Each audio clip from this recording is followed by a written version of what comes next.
My name is Nanna Debois Buhl. I'm a visual artist, and in my projects I often look at the layers of stories and histories related to a given site. And I often do that through an element, and that can be an element from architecture, botany, animal life, or an image.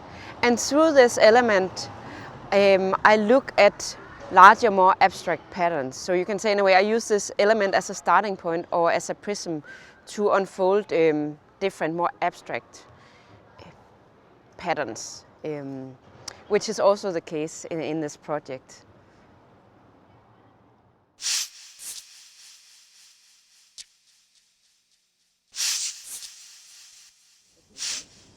So as you have also been pointing out in the curatorial framework of this project, the boundaries between what we think of as nature and culture are really, in fact, very blurry, which is also an aspect that I'm very interested in my project, where I am investigating the presence of palm trees in Meran.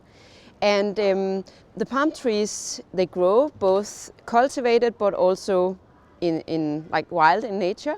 So you can say they have their own botanical life, but their arrival here in the city, which happened around the 1880s, was very much part of a larger cultural phenomenon where elements from the East, and that could be plants or that could be visual elements that were incorporated in design and art in the West, were used to sort of create an imaginary idea of the foreign and the exotic. So you can say in my project I'm actually per se looking at this blurring boundary between nature and culture and looking at it through the presence of the palm tree.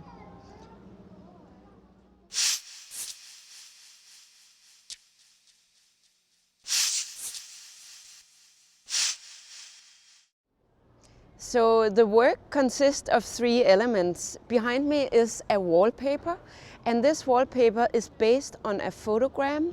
A photogram is an early camera-less photographic technique, and the motif is a palm leaf from a palm collected here in Meran.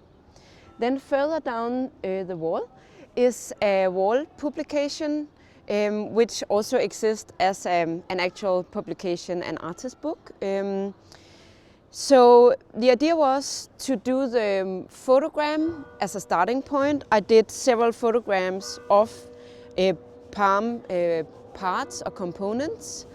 And then in the book I'm sort of unfolding both the botanical trajectory of the plant, but also really looking more at how palm trees are used in decoration over time, and also how the alpine landscape plays a role in the utopian and visionary projects of the late 19th and early 20th century. So you can say the wallpaper is a very visual component that you can actually see from very far away when you walk up the street here. And then the book is the place where you will get invited to follow the journey that I've done through the archives and to kind of listen to the conversations that I have had with different experts in the field of botany and design and architecture.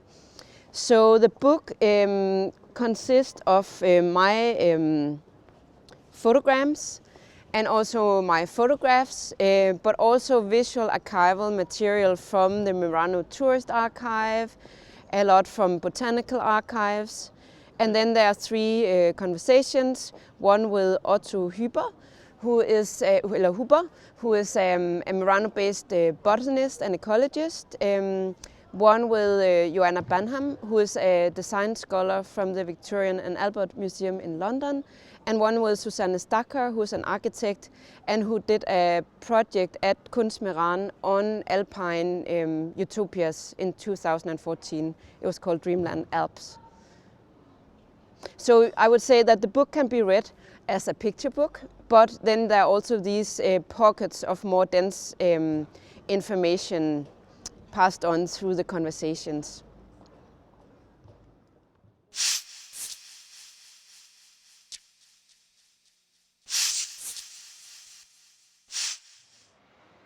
So an aspect that I find very interesting in this region is that it is a border region that has had different national belongings over time and still has a bilingual population. So the notion of belonging is also a question that I have been interested in relation to the palm trees. I heard an anecdote about a construction which is currently going on, where there was a debate about some palm trees growing at the site, and one party would argue that the palm trees could be removed because they didn't really belong to the local flora, and another party would argue that they should be kept because they have actually been growing at the site for a very long time. And I think this aspect of what it means to belong is particularly interesting in a border area like this one. The palm trees were brought here way back in order to signify luxury and warmth and sort of allude to the exotic and the far away, sort of a fantasy of the East. But they have now become very much an embedded part of the landscape actually.